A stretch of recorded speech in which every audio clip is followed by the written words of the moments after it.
Selamat siang Ibu Bapak yang kami hormati. Terima kasih atas kehadirannya di kegiatan diseminasi pemahaman modul 1.4 budaya positif di sekolah kita tercinta SMP Negeri 2 Pejawaran. Mohon izin dan perkenannya dari Ibu Bapak semuanya, kami berdua calon guru penggerak angkatan 9 untuk mengadakan kegiatan ini, menyampaikan hasil belajar kami, pemahaman kami, dan juga kami akan menyampaikan hal-hal yang sekiranya nanti perlu masukan dan juga kita pikirkan bersama untuk kemajuan sekolah. Mohon izin kami berdua, saya Urip Nur Putari dan Sulistiana akan menyampaikan kegiatan hari ini. Untuk memulai kegiatan hari ini, marilah kita membaca basmalah bersama-sama. Bismillahirrahmanirrahim. Dan untuk selanjutnya, mari kita berdiri sejenak untuk menyenandungkan lagu kebangsaan kita, lagu Indonesia Raya. Mohon kesediaan Bapak Riki Ramadan untuk memimpin membawakan lagu Indonesia Raya. Dipersilakan. Baiklah Ibu Bapak, akan kami mulai kegiatan hari ini untuk diseminasi pemahaman modul 1.4 budaya positif. Ibu Bapak, seperti kita ketahui bahwa di sekolah kita dalam mengkondisikan kegiatan pembelajaran dan mengatur interaksi sosial atau pergaulan peserta didik, pihak sekolah sudah menyusun dan memperlakukan tata tertib dan tata krama kehidupan sosial peserta didik kita. Tata tertib tersebut selalu ditinjau relevansinya tiap tahun. Namun dalam pemberlakuannya di sekolah belum optimal dan masih terdapat pelanggaran-pelanggaran oleh peserta didik kita. Dan dalam kurun waktu 2 tahun terakhir ini, interaksi sosial atau pergaulan peserta didik di sekolah kita terdapat permasalahan dan tindakan yang melanggar sopan santun, bahkan menuju pada perundungan atau bullying. Berdasarkan rapor pendidikan sekolah tahun 2022, pada bagian iklim keamanan sekolah mengalami penurunan dan perlu mendapat perhatian serius. Penerapan budaya positif di sekolah merupakan salah satu upaya untuk mencegah dan menangani masalah tersebut, sekaligus untuk peningkatan kualitas pendidikan di sekolah dan mewujudkan peserta didik yang sesuai profil pelajar Pancasila. Ibu Bapak, tujuan kita hari ini berkumpul yang pertama adalah menciptakan iklim sekolah yang aman, nyaman, dan kondusif untuk mendukung kegiatan pembelajaran dan mengatur interaksi sosial atau pergaulan peserta didik di sekolah kita melalui penerapan budaya positif dengan kesepakatan atau keyakinan kelas. Yang kedua, mengembangkan nilai-nilai profil pelajar Pancasila pada diri murid dalam kegiatan pembelajaran dan interaksi sosial atau pergaulan di sekolah. Yang ketiga, melakukan kegiatan pembiasan dan atau kegiatan insidental mengimplementasikan nilai profil-profil pelajar Pancasila. Ibu Bapak, dalam materi budaya positif ini, untuk mengawalinya kami ada beberapa pertanyaan yang mohon kita untuk renungkan bersama dan menyatakan sikap. Di sini ada 3 pertanyaan. Yang pertama, hukuman dapat mendisiplinkan anak. Menurut Ibu Bapak, setuju atau tidak setuju? Adakah yang setuju? Raise hand. Yang tidak setuju? Yang tidak setuju? Ini kok sama muridnya ya? Ditanyain yang nggak setuju, nggak angkat tangan. Yang setuju angkat tangan. Hukuman dapat mendisiplinkan anak. Iya, setuju atau tidak setuju? Nanti kita bahasnya nanti. Ini pertama kita setuju atau tidak? Setuju.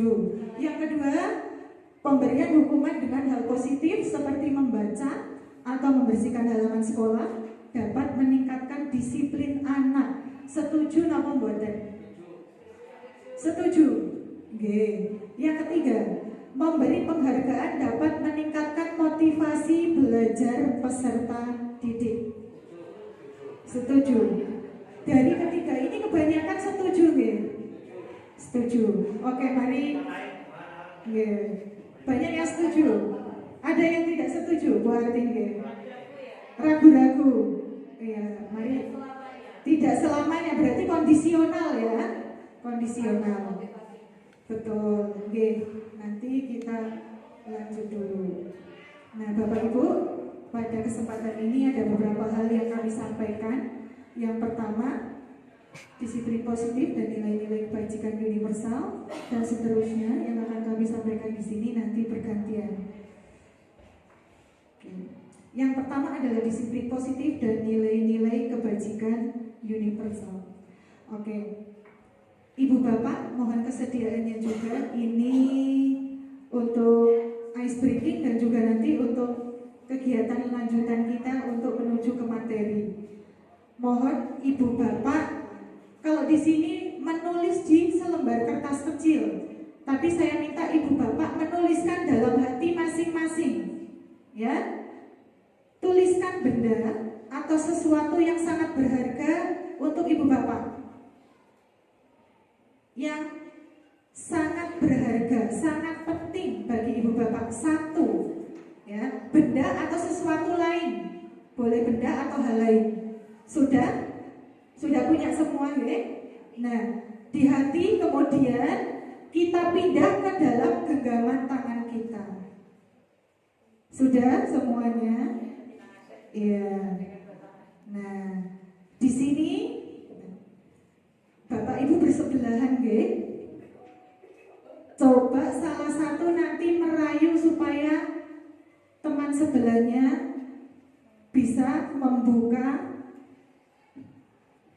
kepalan atau genggaman tangannya sehingga bisa mengetahui apa yang tertulis di dalamnya. Kalau terbuka berarti nanti bisa mengetahui. Ya, kayaknya ini perlu ada praktik. Ya, kita ambil salah satu. Nih, any volunteer? Yes. Oke, Pak Luki dengan Sitan. Pak Luki mau dengan siapa? Prakteknya? Yang lima. Coba dengan Bu Rizka. Minta tolong Bu Rizka sama Pak Luki. Oke? Yang Bu Rizka berarti yang ini ya? Yang rayu. Yang dirayu. Terus Pak Luki merayu dengan cara Pak Luki, rayuan gombalnya. Oh iya. Tunjukkan kesedang. Pakai puisi atau pakai apa monggo? Puisi, boleh kan? Tidak boleh. Bolehkah sedikit saya meminta rahasia yang ada di genggamanmu? Boleh kan? Boleh enggak? Boleh, tapi ditebak dulu apa bendanya. Apa perlu tebak-tebakan? Iya dong. Oh. Kalau kamu ingin memiliki harus bisa menebak apa yang ingin kamu miliki. Tapi kadang kita tidak perlu memiliki. Aduh.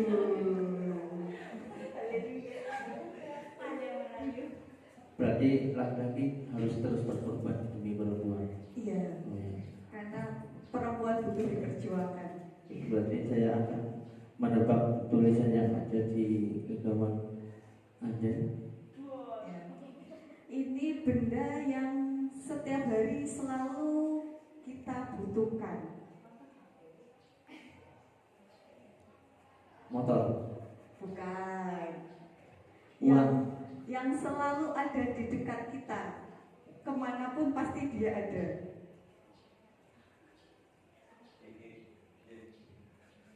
HP. Ya, benar sekali. Berarti tidak perlu saya berikan uang untuk membuka. Tidak, ini kan sudah terbuka, sudah. Bukan sudah berhasil menebaknya. Menebak. Berarti Rizka kena rayuan gombal. Iya kena dong. rayuan gombal karena dia terlalu buaya. Ini satu lagi saya ingin karena dia terlalu buaya. Ini satu lagi saya ingin ada satu praktik yang membuktikan untuk yang tidak termakan rayuan gombalnya. Coba berarti ini monggo Juli kayaknya. Bu Juli. Punya ini web. Juli yang merayu siapa ya? Pak Riki. Pak Riki. Pak Budi lagi. Tidak perlu merayu untuk dibuka. Atau sama saya maksudnya. Aduh, merayu ini saya tidak jago untuk merayu ini Bapak Ibu.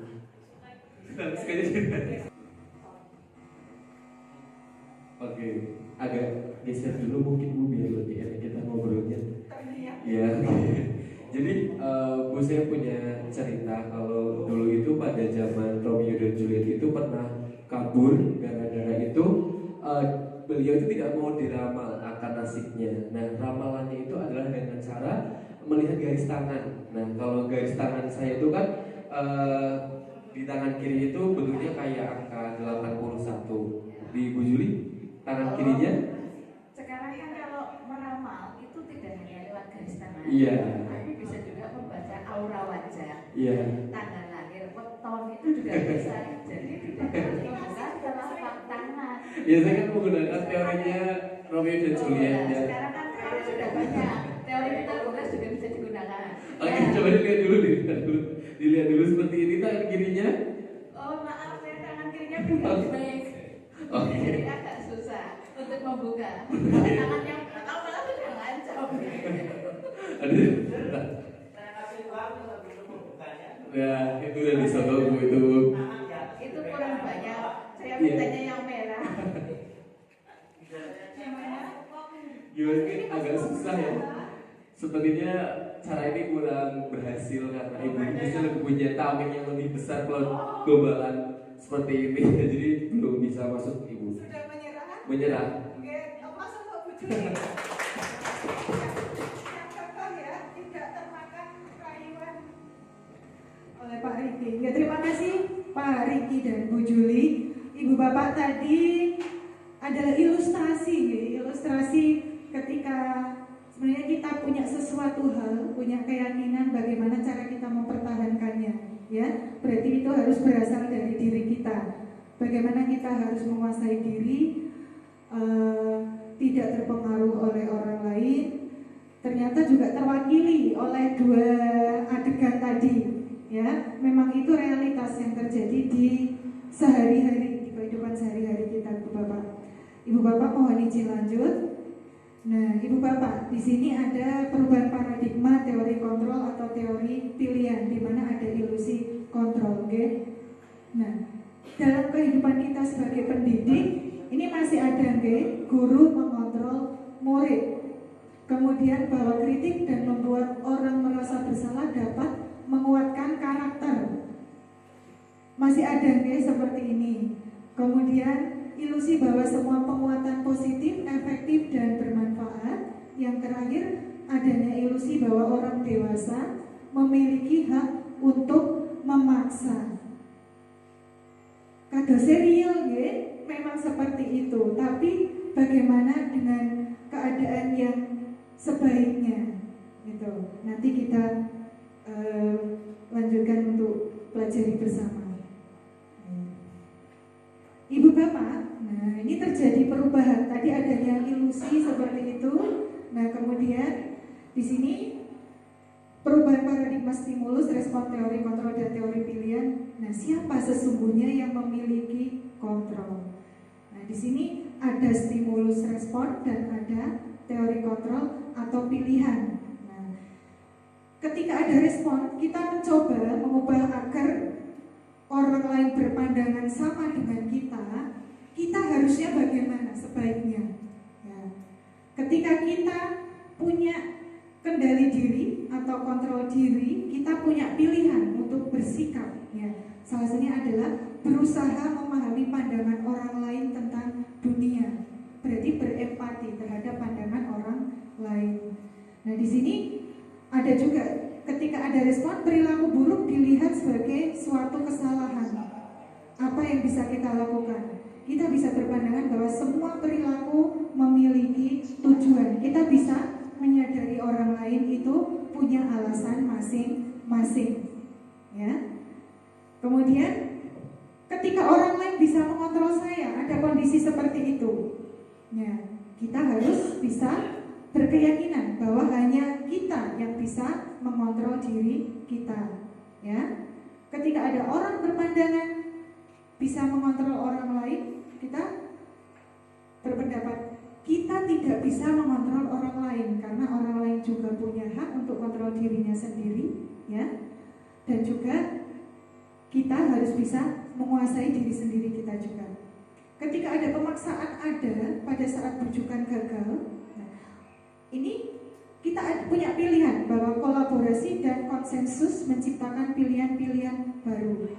Dan ketika ada stimulus responnya, model berpikir menang atau kalah. Nah, ketika kita punya pilihan, kita bisa memilih untuk memilih model berpikir menang-menang atau win-win solution. Jadi ketika ada masalah, bagaimana caranya solusinya itu bisa memenangkan semua pihak, ya, tidak ada yang dirugikan, seperti itu.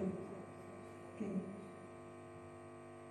Nah, kemudian dalam budaya positif juga ada kata disiplin. Ini sangat utama. Nah, untuk pengertiannya sendiri, ya, bahwa kata disiplin seiring perjalanan waktu, ya, berubah menjadi sesuatu yang dilakukan seseorang pada orang lain untuk mendapatkan kepatuhan. Kecenderungan umum adalah menghubungkan kata disiplin dengan ketidaknyamanan, bukan dengan apa yang kita hargai atau pencapaian suatu tujuan mulia ini.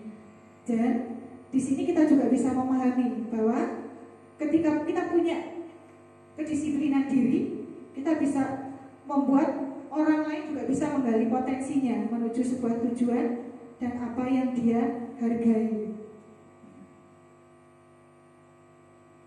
Ibu Bapak, dalam materi ini kita juga membahas mengenai nilai-nilai kebajikan universal, di mana nilai kebajikan tersebut adalah sifat-sifat positif manusia yang merupakan tujuan mulia yang ingin dicapai setiap individu. Bahwa setiap orang itu punya perilaku atau tujuan, dan dengan mengaitkan nilai-nilai kebajikan yang diyakini seseorang, maka motivasi intrinsiknya akan terbangun sehingga menggerakkan motivasi dari dalam untuk dapat mencapai tujuan mulia yang diinginkan. Seperti contoh tadi, berarti sudah ada yang terlihat bahwa dari diri misalnya Bu Juli, ya, sudah ada motivasi intrinsik, sudah ada keyakinan, ya, bahwa apa yang diyakini harus dipertahankan, tidak peduli adanya gangguan atau mungkin rayuan dari pihak lain, tapi tetap berkeyakinan teguh. Nah, untuk nilai-nilai kebajikan yang ingin dicapai oleh setiap anak Indonesia, kita kenal dengan profil pelajar Pancasila. Inilah cita-cita kita untuk memiliki anak didik yang memiliki profil pelajar Pancasila, di mana kita sudah hafal apa saja nilai-nilainya. Ada beriman, bertakwa pada Tuhan Yang Maha Esa, dan berakhlak mulia, juga mandiri, bernalar kritis, berkebinekaan global, bergotong royong, dan kreatif. Ini buah asih yang sangat hafal ya Bu, dari sejak lagunya ya. Terima kasih, itu sudah ditularkan ke anak-anak sehingga anak-anak juga sudah familiar dengan adanya nilai-nilai kebajikan yang merupakan cita-cita pendidikan Indonesia untuk menciptakan anak didik kita yang memiliki profil yang baik seperti profil pelajar Pancasila. Oke, Ibu Bapak, untuk topik kedua di sini mengenai motivasi, hukuman, dan penghargaan serta restitusi. Ya, mungkin ada hubungannya dengan pertanyaan romantik yang kita sampaikan di awal tadi. Nanti akan terlihat bagaimana. bahwa di sini ada teori motivasi. Perilaku manusia itu ketika melakukan sesuatu itu mempunyai motivasi atau alasan. Biasanya ada 3 alasan. Yang pertama, untuk menghindari ketidaknyamanan atau hukuman. Ya, misalnya dia akan berpikir apa yang akan terjadi apabila saya tidak melakukan. Berarti ketakutan ya. Yang kedua, untuk mendapatkan imbalan dari orang lain atau institusi. Misalnya kalau anak-anak mau melaksanakan sholat atau bersih-bersih, tapi ternyata motivasinya biar dapat tambahan uang jajan, seperti itu. Kalau mungkin ada yang bekerja semata-mata ingin mendapatkan pujian misalnya dari atasan, terus juga mungkin dalam pergaulan sehari-hari melakukan kebaikan, tapi untuk sesuatu hal yang diinginkan supaya dia merasa diakui, ya, untuk mendapat pengakuan, seperti itu.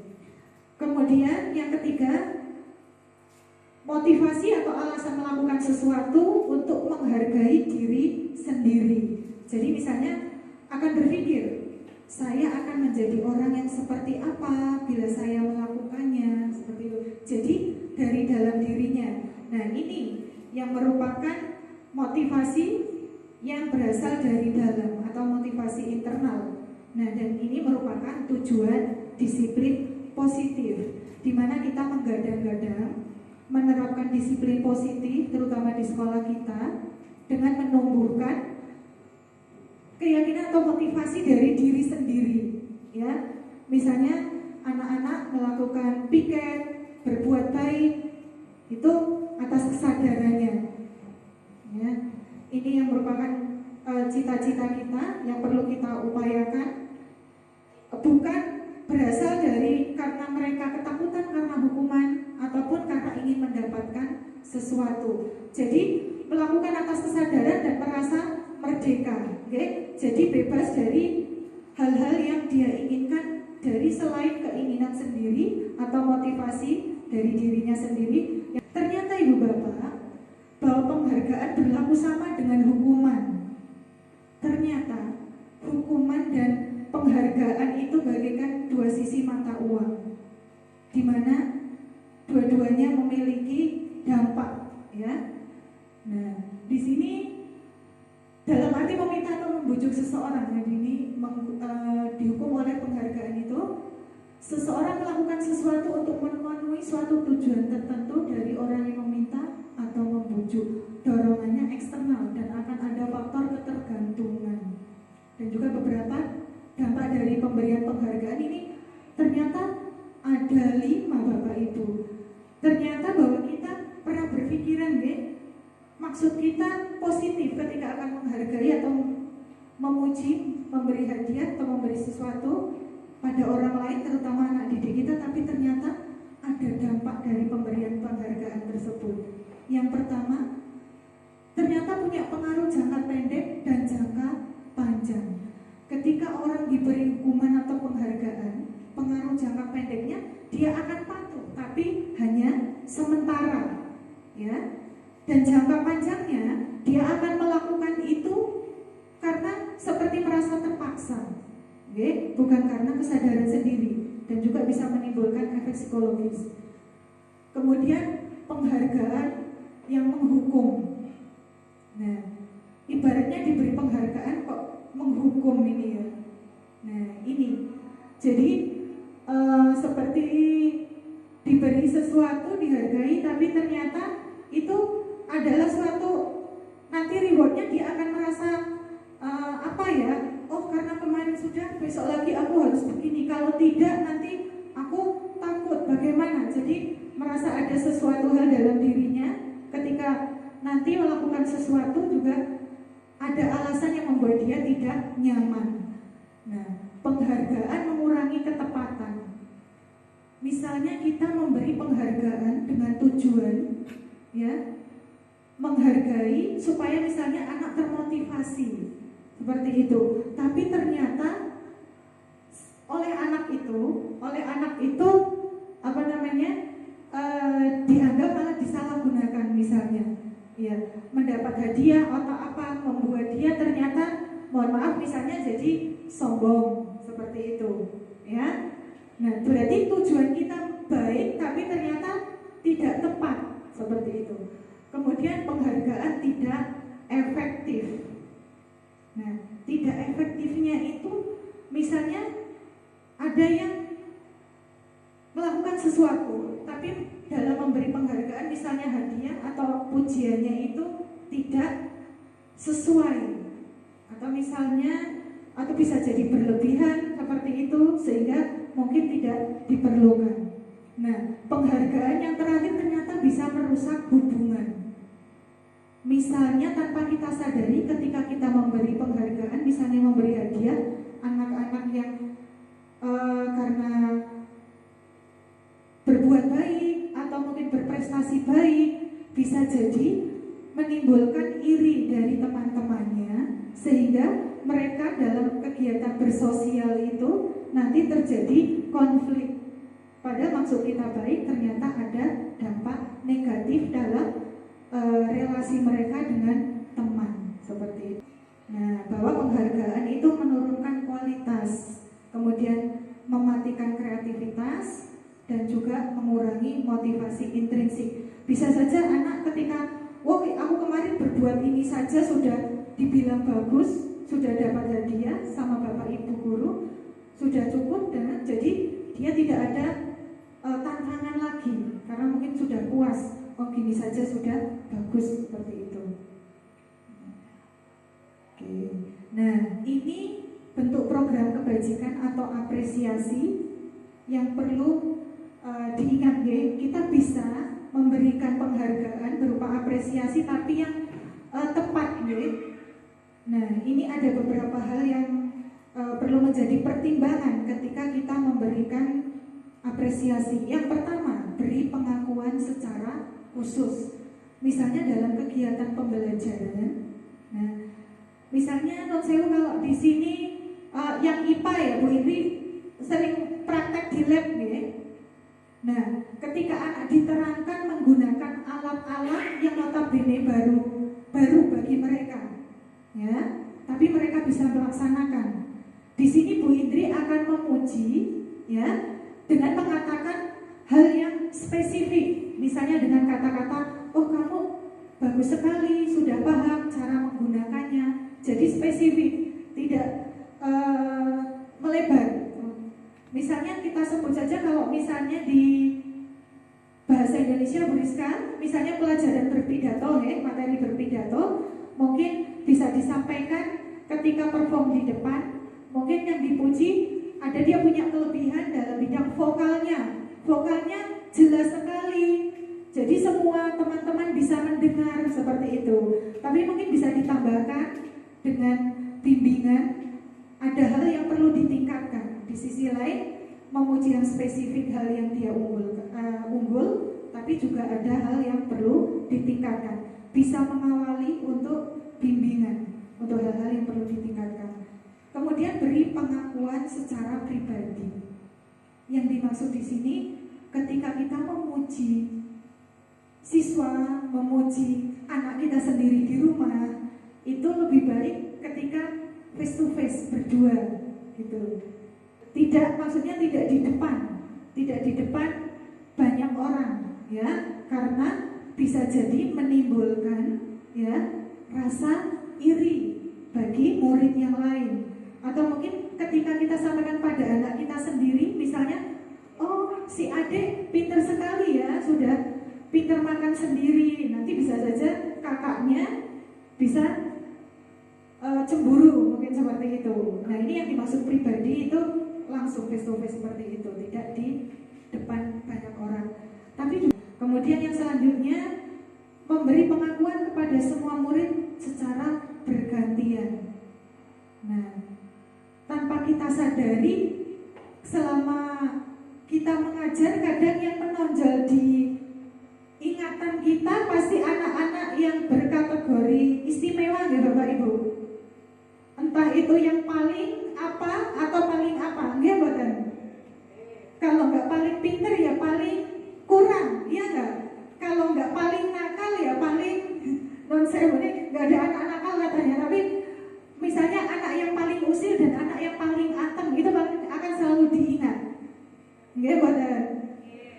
atau mungkin yang paling maaf cantik, atau mungkin yang paling manis seperti itu. Nah, ini pentingnya ketika kita memberi apresiasi itu bergantian, ya. Mungkin hari ini kita memuji anak-anak dengan keistimewaan yang seperti ini, karena kita yakin semua anak punya keistimewaan masing-masing, bahkan hal sederhana pun itu menjadi hal istimewa bagi mereka, ya, yang kita tidak tahu di masa depannya nanti bisa membawa dia untuk menjadi lebih berhasil mencapai tujuannya. Nah, kemudian yang selanjutnya, ketika memberi apresiasi, beri pengakuan secara konsisten. Konsisten dalam hal ini, ketika kita mengatakan, ya, hari ini bagus, besok lagi sebaiknya kita memberi pujian juga konsisten, bagus, tapi mungkin dalam hal lain. Ketika yang kemarin dipuji bagus dan hari ini ternyata mengalami kemunduran, bisa kita awali dengan memberi apresiasi yang dalam hal lain bagus dulu, baru kita beri bimbingan bagi yang kurang tadi supaya ditingkatkan. Oke. Kemudian yang selanjutnya fokus pada proses, bahwa anak-anak kita itu sekarang semuanya sedang berproses. Ketika kita sadari mereka sekarang masih kurang, ya, masih belum mengikuti kegiatan pembelajaran dengan tidak tertib misalnya, itu merupakan salah satu proses dan itu yang memang kita harus hadapi. Nah, di sini kita harus fokus bahwa mereka itu sedang belajar. Ketika melakukan kesalahan itu suatu hal yang wajar seperti itu. Tapi memang tidak bisa dipungkiri kalau kita juga manusia seperti itu. Nah, ini ada contoh-contoh nih Ibu Bapak. Nah, ini ada 3 skenario kita ketika memberi apresiasi kebajikan, kita bisa membuka percakapan dengan kalimat pembukanya, misalnya, kemarin saya perhatikan. Nah, dilanjutkan dengan kita mengambil nilai kebajikannya apa diungkap. Rasa empatimu besar sekali. Ya. Kemudian kita kaitkan dengan situasinya pada saat menolong murid baru di kelas kita. Nah, ini yang di situasi ini merupakan hal yang spesifik tadi. Nah, dan juga di sini ada terima kasih untuk rasa tanggung jawabmu pada saat kamu memungut kertas-kertas yang berserakan di lantai. Kelihatannya hal-hal sederhana, ya, tapi ketika kita menyampaikan dengan tepat, insya Allah nanti dampaknya pada anak akan positif sekali. Nah, ini menyambung yang tadi. Kita diminta untuk mengkategorikan apakah itu hukuman atau konsekuensi. Ya, nggak kurang lihatannya. Ya, saya bacakan yang pertama. Mencatat 100 kali di dalam buku kalimat, saya tidak akan terlambat lagi karena terlambat sekolah. Hukuman apa konsekuensi? Hukuman. Iya, coba Ibu Bapak, berarti yang pertama ada 7 ya. Yang pertama, kalau mencatat 100 kali di dalam buku kalimat, saya tidak akan terlambat lagi karena terlambat sekolah itu merupakan hukuman. Yang kedua, lari mengelilingi lapangan basket 2 kali karena terlambat hadir di sekolah. Hukuman apa konsekuensi? Hukuman. Oke. Yang ketiga, murid diminta push up 15 kali karena tidak menggunakan masker ke sekolah. Gimana Bu Muka? Kalau tidak pakai masker disuruh push up 15 kali. Hukuman apa konsekuensi? Hukuman. Oke, kita catat. Yang selanjutnya, menggantikan kertas tugas teman yang telah dicoret-coret. Iya, konsekuensi. Jadi catat Bu Sulis.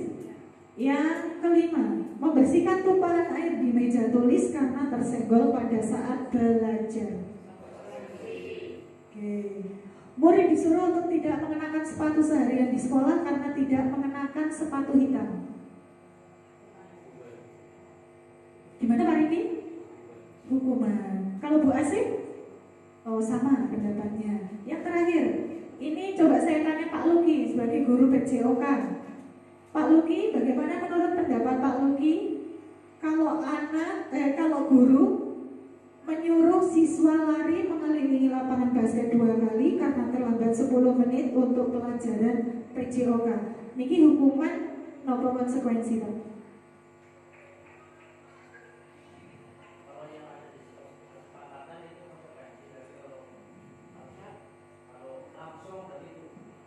Iya, kalau menurut Pak Luki antara hukuman atau konsekuensi yang mana?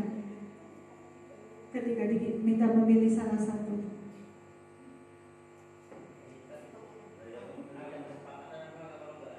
Nggak mungkin bisa dibandingkan dengan yang nomor 2 tadi. Ya. Konsekuensi. Oke, sudah dicatat ya Bu Sulis. Yang pertama kita berpendapat hukuman, yang kedua hukuman, ketiga juga, keempat konsekuensi, nomor 5 juga, keenam hukuman, terakhir nomor 7 konsekuensi. Nah, seperti ini Bu Bapak ternyata. Sudah sesuai Bu Sulis? Sesuai semua. Berarti ini Bapak Ibu penjelasannya. Perbedaan hukuman dan konsekuensi. Kalau hukuman, nah, ini sesuatu yang menyakitkan harus terjadi. Kalau konsekuensi ketika bisa dihindari itu tidak usah terjadi. Oke? Kemudian yang kedua, membuat anak sakit fisik maupun hati untuk jangka waktu yang lama. Kalau konsekuensi, membuat anak merasa tidak nyaman dalam jangka waktu yang pendek saja. Tapi untuk seterusnya akan menimbulkan kesadaran dari dirinya sendiri. Dan hukuman itu membuat anak membenci kedisiplinan, ya karena mungkin paksa ya, ada hubungannya dengan bawahnya itu hukuman paksaan sehingga anak jadi membenci. Nah kalau konsekuensi, anak secara sadar nanti menghargai disiplin. Kemudian ketika ada paksaan, kalau konsekuensi itu ada stimulus dan ada respon atau tanggapan. Kalau hukuman membuat anak mendorong anak itu menyakiti diri sendiri. Kalau konsekuensi akan membuat anak mudah menyesuaikan diri. Nah kalau hukuman itu menimbulkan konsep diri yang buruk. Ketika anak dihukum, mereka akan dilabeli bersalah ya dan lain sebagainya. Jadi dia menjadi apa ya seperti inilah, jadi malu dan lain sebagainya. Kemudian kalau konsekuensi, mempunyai konsep diri yang baik karena dia dengan sadar ketika itu merupakan konsekuensi, dia melakukan itu dengan sadar karena memang konsekuensi itu disepakati bersama. Yang selanjutnya anak belajar untuk menyembunyikan kesalahan. Nah kalau misalnya terjadi pernah dilarang membawa HP. Nah ketika dilarang dan ketahuan dihukum, besok-besok lagi bisa jadi akan terjadi anak akan membawa HP sembunyi. Itu ketika hukuman diberlakukan. Tapi ketika terjadi di sini adanya konsekuensi, anak akan belajar untuk mematuhi peraturan. Kalau alhamdulillah sekolah kita sudah mulai fase ini kalau untuk tentang yang HP Kemudian kalau hukuman menimbulkan marah, rasa bersalah, dipermalukan, merasa tak dihargai. Kalau konsekuensi, kehilangan hak, dibuat tidak nyaman, diasingkan untuk sementara atau time out. Seperti tadi, intinya dalam waktu jangka pendek saja, tapi untuk membuat dampak yang positif, Nah, untuk selanjutnya, oke, baiklah Ibu Bapak, untuk topik selanjutnya yaitu keyakinan kelas akan dibawakan oleh Bu Sulis. Bapak Ibu, bismillahirrahmanirrahim. Assalamualaikum warahmatullahi wabarakatuh. Bapak Ibu guru masih semangat? Semangat. Tapi kok semangatnya mandan loyo. Ya udah, sekarang biar tidak ngantuk, gerakan sedikit ya. Kita ice breaking dulu. Oke. Silakan Bapak Ibu boleh berdiri mengikuti gerakan dari mbak-mbaknya yang cantik ini. Ya, boleh di depan mejanya masing-masing. Oke, boleh.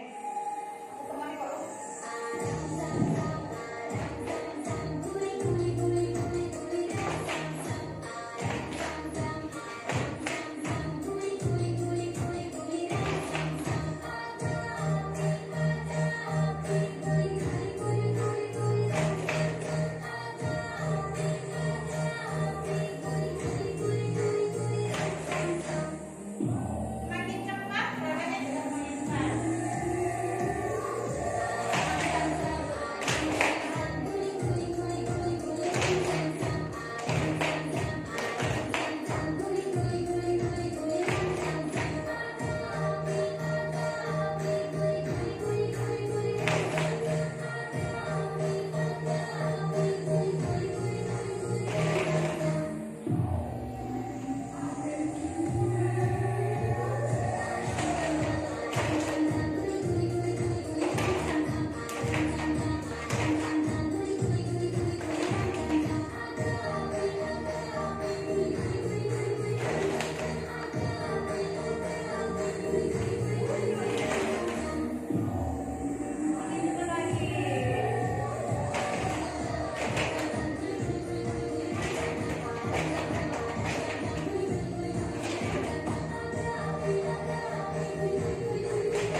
Bagaimana Bapak Ibu, ada yang berkeringat? Ada. Ya. Kenapa?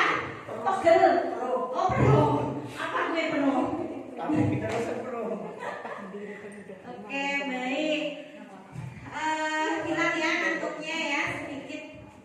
Walaupun gerakannya cuma beberapa menit saja, tapi ada keringat yang keluar. Ya, baik Bapak Ibu, kita lanjutkan, masih ada beberapa topik yang akan kita bahas. Di antaranya yaitu topik ketiga, keyakinan kelas. Mungkin Bapak Ibu pernah mendengar ya, keyakinan kelas itu apa dari PMM yang sudah ada ya topik keyakinan kelas. Oke, baik. Nah, di sini ada pertanyaan, mengapa tidak peraturan saja? Mengapa harus keyakinan kelas? Kira-kira jawabannya apa Bapak Ibu? Ada yang mau menjawab, mengutarakan pendapatnya, kenapa sih kok pakainya keyakinan kelas bukan peraturan kelas? Oke, baik. Ya, silakan Bu Juli, boleh pendapatnya. Terima kasih Bu Sulis. Kalau menurut pendapat saya, mengapa harus keyakinan kelas bukan peraturan kelas? Kalau peraturan kelas itu awalnya kan kita buat bersama dengan teman, dengan anak-anak satu kelas, buat peraturan. Contoh, tidak boleh terlambat. Kalau terlambat misalnya denda atau membersihkan kelas.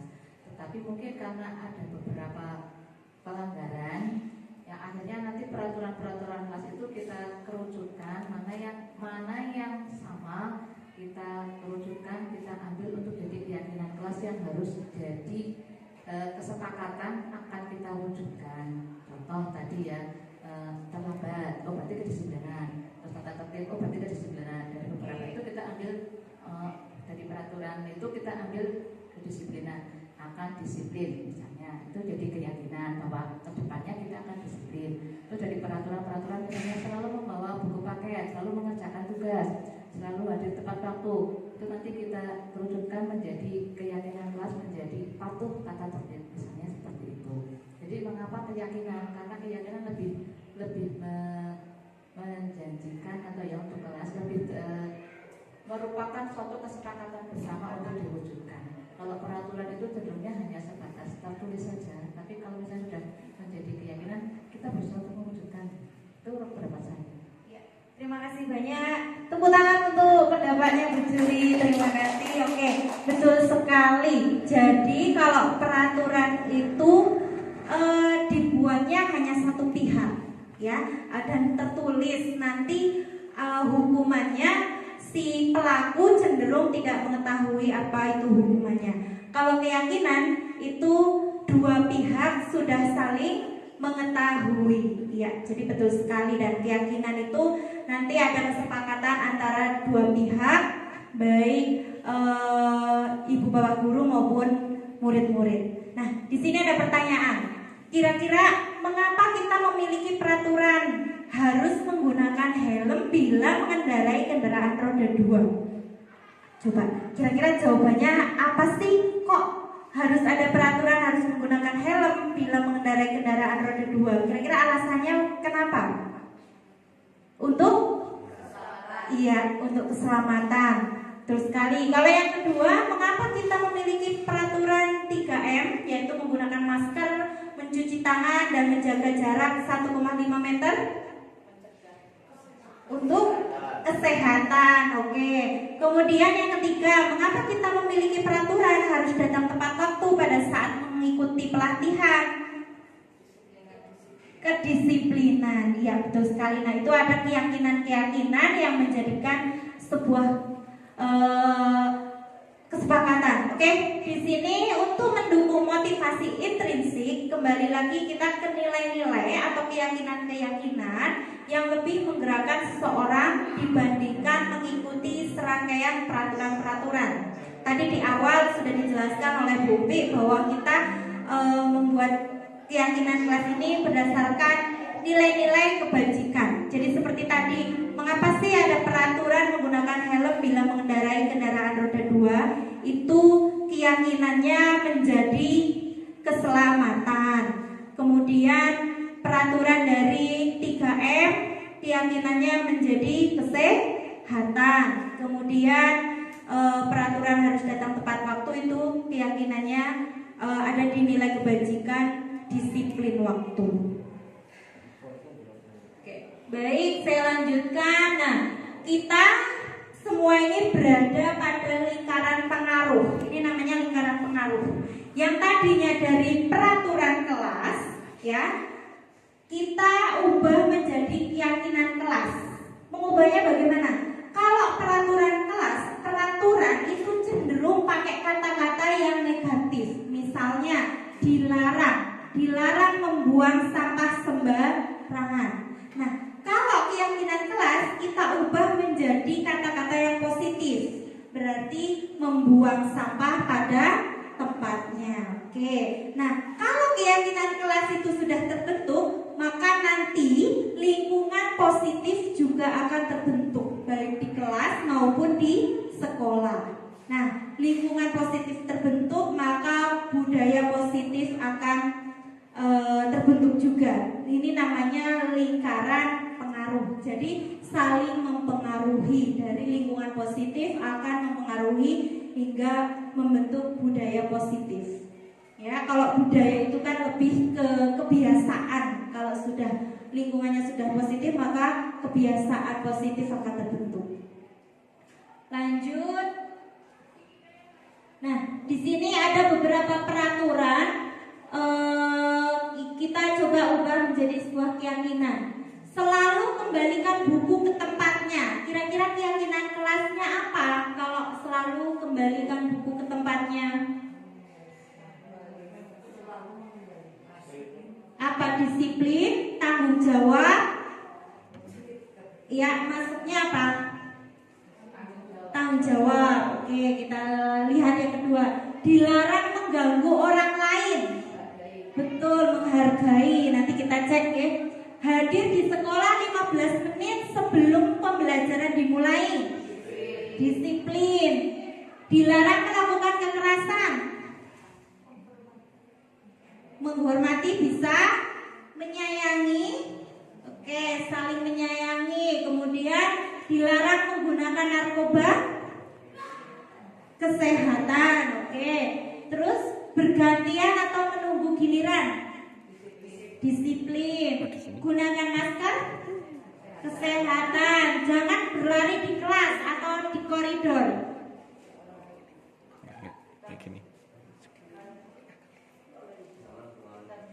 Tanggung jawab Apa menghormati orang lain? Kita cek.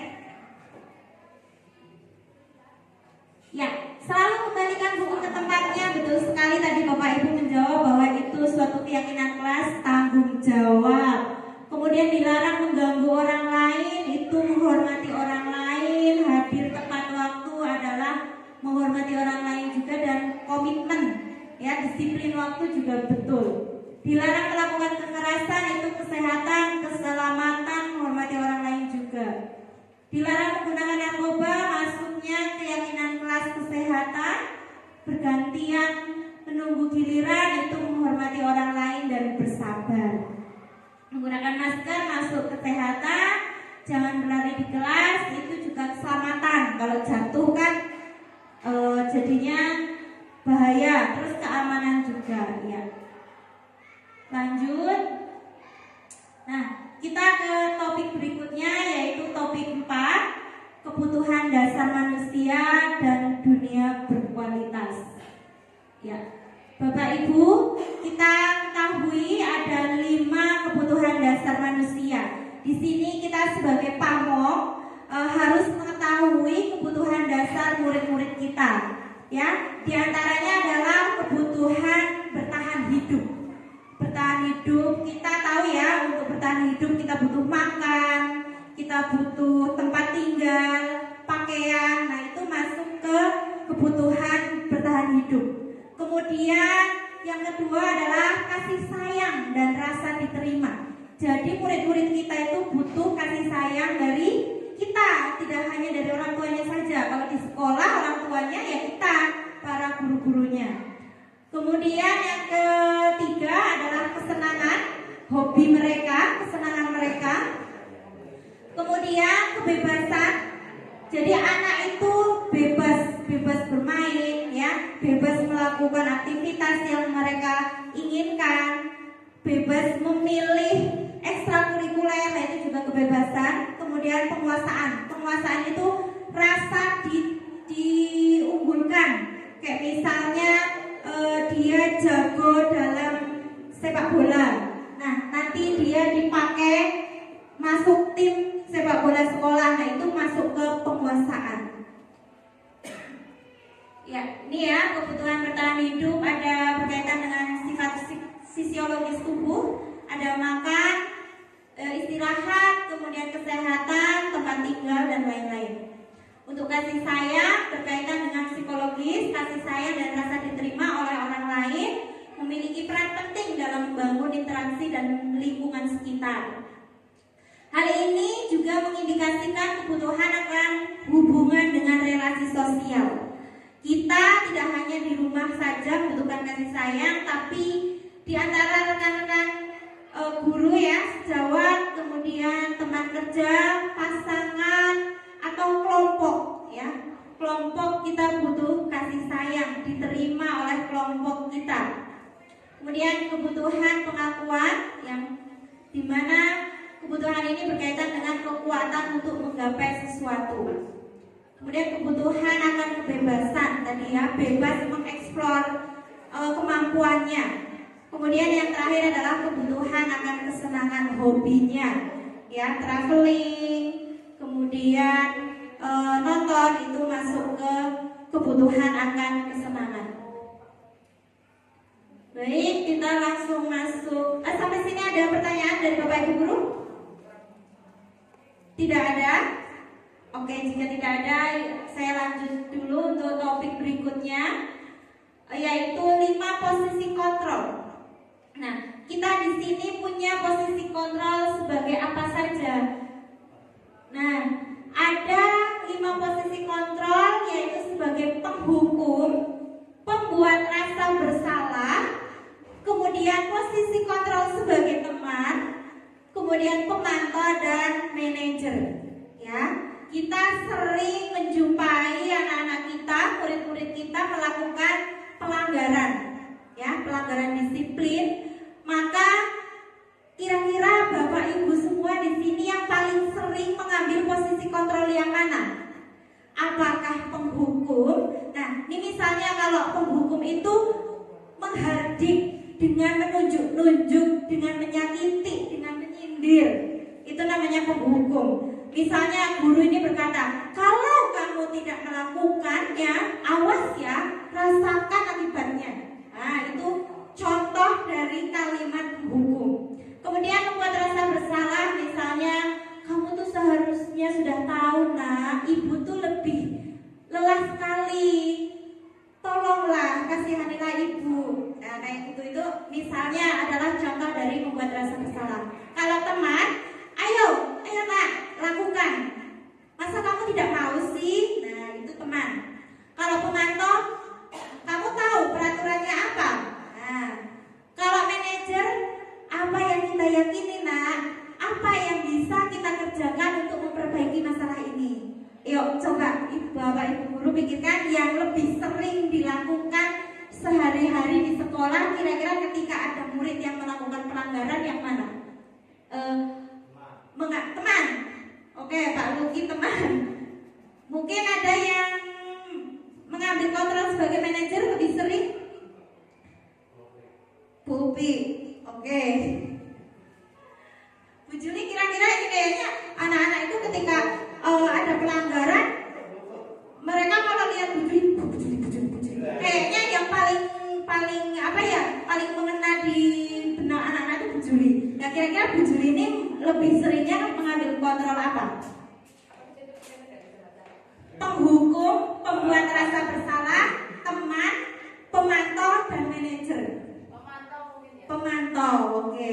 Pemantau ya mendekati bagus, paling bagus itu manajer, karena di sini manajer itu lebih mengingatkan kepada anak-anak apa sih keyakinan kelas yang sudah kita langgar, kemudian bagaimana kamu mau memperbaiki masalah ini. Jadi mencari solusi bersama-sama itu adalah kalau sebagai manajer. Oke, kita lanjutkan dulu. Pernyataan-pernyataan. Nah, siapa yang mengatakan misalnya, saya kecewa sekali dengan kamu. Nah, ini adalah pembuat rasa bersalah. Kalau mengatakan kamu tidak pernah benar-benar melakukannya, itu adalah si penghukum. Apakah kamu mau mendapatkan stiker bintang hari ini? Itu pemantau. Kemudian bagaimana kamu bisa menyelesaikan masalah ini? Nah, itu manajer. Dan kamu selalu yang paling terakhir, itu berarti penghukum. Baik, kita langsung masuk ke topik terakhir ya, segitiga restitusi. Oke, ada yang sudah tahu apa itu segitiga restitusi? Ya, di sini ya segitiga restitusi berarti sisinya terdiri dari 3 sisi. Ya, sisi yang paling bawah ini adalah posisi awal, yaitu menstabilkan identitas, di mana pernyataan-pernyataan yang bisa dilontarkan di sini setiap orang pasti pernah melakukan kesalahan. Nah, itu termasuk menstabilkan identitas. Kamu bukan satu-satunya yang pernah melakukan ini, itu juga masuk menstabilkan identitas. Lalu yang kedua, validasi akan tindakan yang salah. Nah, di sini bisa memakai pernyataan kamu tentu punya alasan mengapa melakukan ini. Jadi menanyakan alasannya apa, kok bisa melakukan pelanggaran tersebut. Lalu yang terakhir adalah menanyakan tentang keyakinan yang sudah dibuat di kelas. Kira-kira keyakinan apa yang kamu langgar? Terus kamu ingin menjadi orang yang seperti apa? Nah, itu adalah menanyakan keyakinan. Baik, kita lanjutkan ini ya. Untuk membuat anak yang merasa gagal. Kalau menstabilkan identitas ini tujuannya adalah untuk membuat anak yang merasa gagal karena berbuat salah menjadi positif. Menjadi positif terhadap dirinya. Jadi di sini anak itu tidak merasa takut ketika dipanggil untuk berdiskusi tentang pelanggaran yang sudah dilakukan. Nah, ini Bapak Ibu guru bisa menggunakan kalimat-kalimat ini ya untuk proses menstabilkan identitas, yaitu berbuat salah itu hal yang manusiawi.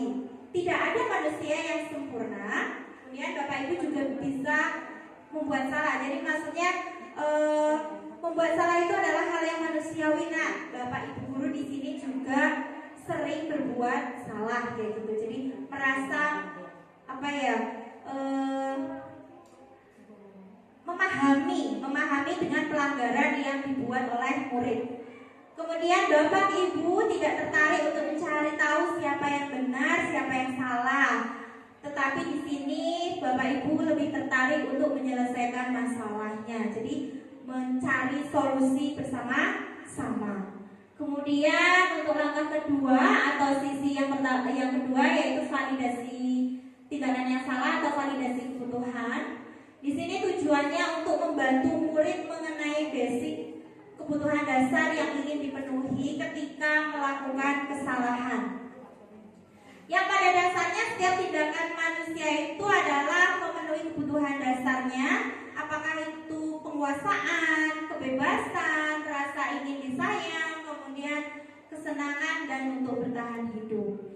Di sini guru bisa berkata, kamu bisa saja melakukan hal yang lebih buruk daripada ini, tetapi kamu tidak melakukannya karena kemudian bisa juga kamu pasti punya alasan mengapa melakukannya. Kemudian apa yang penting bagi kamu? Lalu kamu boleh tetap berusaha menjaga sikap itu, tetapi tambahkan sikap yang lain yang baru. Itu diantaranya untuk pertanyaan-pertanyaan atau menggali pada validasi kebutuhan. Lalu yang terakhir, untuk sisi yang terakhir adalah menanyakan keyakinan. Di sini tujuannya anak melihat kesalahannya sendiri dihubungkan dengan nama sosial dan nilai-nilai yang mendasari manusia berinteraksi dengan orang lain. Misalnya, apa nilai yang kita percaya di kelas? Nah, jadi anak tahu nilai apa yang hubungannya dengan pelanggarannya. Kemudian nilai-nilai universal apa yang telah kita sepakati. Kelas yang ideal itu seperti apa sih? Kemudian kamu ingin jadi anak yang seperti apa? Terus juga bisa pertanyaannya, apa yang kamu rasakan ketika kamu melakukan itu? Kamu menjadi orang yang seperti apa? Nah, itu hanya beberapa contoh yang bisa dipakai untuk menanyakan keyakinan. Oke, Bapak Ibu, sepertinya habis ya untuk 6 topik yang kita pelajari hari ini. Sampai di sini Bapak Ibu ada pertanyaan? Tidak ada? Kalau tidak ada, baik, di sini saya akan minta praktik ya dari Bapak Ibu mempraktikkan tentang segitiga restitusi yang sudah kita bahas bersama tadi. Saya minta tolong Pak Budi untuk jadi aktor. Kemudian di sini akan dibantu oleh Bu Upik. Silakan Bu Upik untuk menjelaskan skenarionya sekaligus menjadi ibu wali kelas. Terima kasih Bu Sulis. Jadi Bapak Ibu, ini nanti kita akan melaksanakan praktik restitusi. Mohon bantuan untuk Pak Budi nanti menjadi muridnya ya. Nanti saya berperan sebagai wali kelas Pak Budi. Di sini Pak Budi berperan sebagai Bita. Ya. Bita tersebut seringkali izin ketika sedang diajar oleh Bapak Ibu guru. Ya, selalu beralasan. Nah, yang terakhir ini alasannya karena sembelih. Seperti itu. Di awalnya nanti menolak ya, menolak mengakui gitu ya, seperti itu. Ini bisa untuk Cek.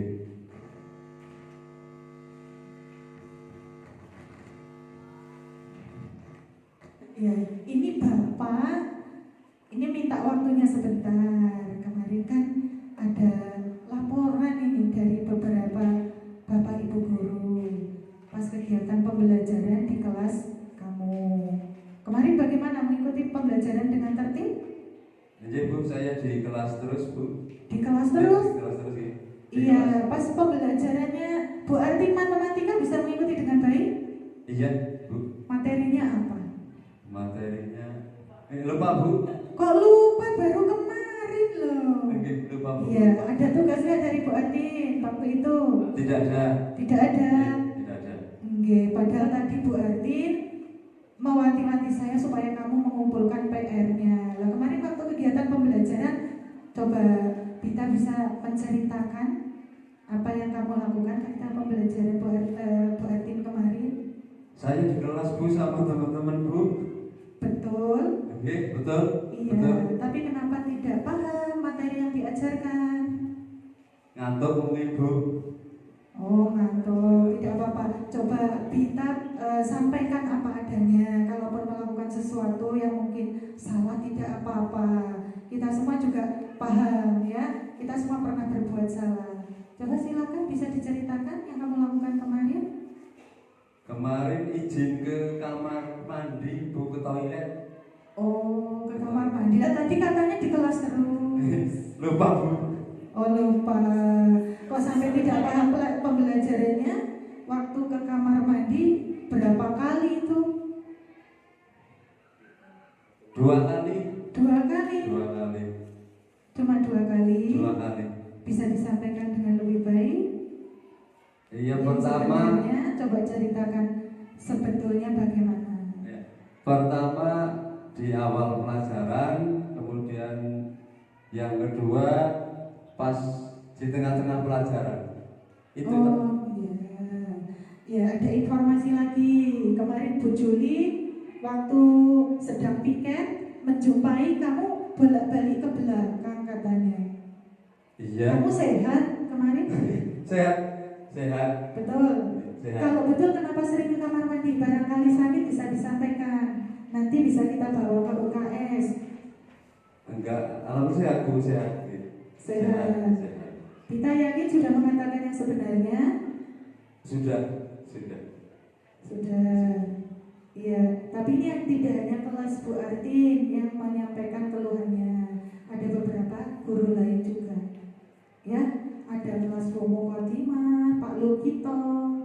Ketika mengajar, kita katanya sering izin. Boleh tahu alasannya kenapa kamu melakukan itu? Karena teman-teman menganggap saya dengan melakukan aksi tersebut seru. Seru bagaimana? Asik. Asik. Iya. Ketika keluar gitu merasa gimana? Asiknya bagaimana sih? Merasa senang saja ketika izin keluar, kemudian teman-teman tertawa.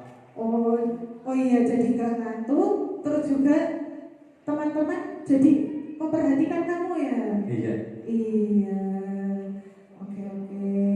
Iya, Bita, dengan kamu sering ke belakang bisa kamu mengingat-ingat bagaimana waktu itu reaksi Bapak Ibu guru ketika kamu meminta izin. Bapak Ibu guru ada yang mengizinkan, tetapi seolah-olah tidak rela, ada curiga. Oh, curiga. Kenapa harus curiga ya? Iya. Waktu itu. Iya. Mungkin karena kamu sering keluar itu ya. Mungkin Bu. Iya, dengan sering keluar berarti walaupun kamu merasa seru, asik, senang, tapi dengan reaksi Bapak Ibu guru seperti itu berarti harus kamu pikirkan kembali ya. Berarti ada sesuatu itu ya, yang tidak baik. Nah, kita masih ingat keyakinan kelas yang kita susun bersama dan kita yakini bersama? Masih. Dengan tindakan yang kamu lakukan dengan sering izin, apa kaitannya dengan keyakinan yang kita percaya? Pertama, kita tidak berdisiplin. Kemudian yang kedua, kita tidak menghargai, menghormati orang lain. Iya, terima kasih. Berarti kamu sudah sadar ya. Oh iya, kita tadi tindakanmu dengan sering izin, berarti apakah sudah mencerminkan keyakinan tersebut? Belum. Nah, oke.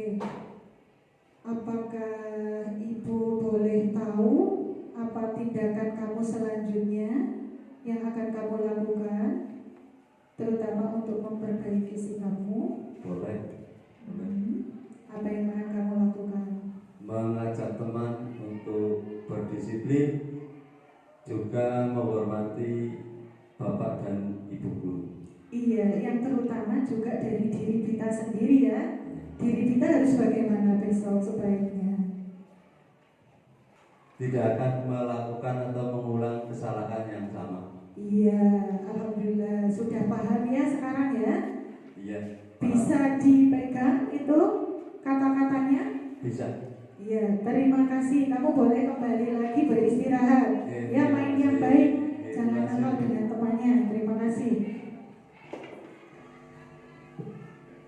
Ya, terima kasih banyak. Kasih aplaus untuk Pak Budi. Gimana Bapak Ibu makin paham ya? Karena udah ada praktek nyatanya. Oke, sampai sini ada pertanyaan dari Bapak Ibu? Cukup? Paham ya? Oke. Sebelum kita tutup acara ini, saya minta Bapak atau Ibu menyampaikan refleksi, ya, refleksi dari apa yang sudah kita lakukan hari ini. Mungkin dari apa saja yang sudah kita pelajari, kemudian perasaannya bagaimana, pembelajaran apa yang kita dapatkan, kemudian apa penerapannya ke depan setelah kita belajar tentang budaya positif ini. Monggo, siapa dari Bapak Ibu yang mau mewakili untuk berefleksi, bisa secara lisan saja biar cepat ya. Monggo. Sinten? Bu Indri atau Bu Atin? Oke, Bu Atin.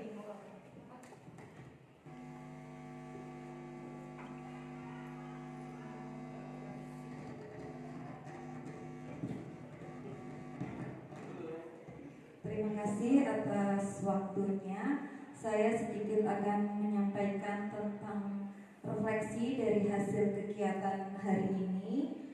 Untuk materi yang telah kita pelajari, tadi ada dua hal yang sangat mengena, yaitu tentang keyakinan kelas dan yang kedua tentang segitiga restitusi. Adapun perasaan saya mengikuti kegiatan di siang hari ini itu cukup senang dan antusias karena tentunya mempelajari hal-hal baru yang sebenarnya ini sudah ada di PMM, sudah pasti yang sudah membahas atau mempelajari materi itu sudah paham, tapi diingatkan kembali. Jadi terima kasih untuk pembelajaran yang bisa diambil. Otomatis kami menjadi lebih paham, terutama tadi tentang keyakinan kelas dan segitiga restitusi. Dan untuk penerapan ke depan setelah mengikuti pengimbasan pada siang hari ini, kami akan berusaha untuk menerapkan di kegiatan pembelajaran kami, ataupun ketika terjadi kesalahan-kesalahan dengan murid kami akan menerapkan segitiga restitusi ini. Terima kasih. Assalamualaikum warahmatullahi wabarakatuh. Waalaikumsalam warahmatullahi wabarakatuh. Terima kasih banyak Bu Artin atas refleksinya ya, lengkap sekali. Cukup dari Bu Artin atau ada tambahan yang mau menyampaikan refleksi? Boleh satu lagi? Ada dari Bapak Guru atau cukup? Bagaimana Bumi? Langsung ditutup. Oke, karena sudah selesai ya, Bapak Ibu udah merasa cukup dan refleksinya juga terima kasih banyak sudah disampaikan. Maka kita akhiri kegiatan kita hari ini. Kita tutup dengan hamdalah bersama-sama. Alhamdulillahirabbil alamin. Ya, sekian dari kami. Saya Sulistiana dan Bu Upi. Mohon maaf sebesar-besarnya jika banyak kekeliruan, dan semoga materi yang kita pelajari hari ini bermanfaat untuk kita semua, untuk murid kita. Saya akhiri, billahi taufiq wal hidayah. Wassalamualaikum warahmatullahi wabarakatuh.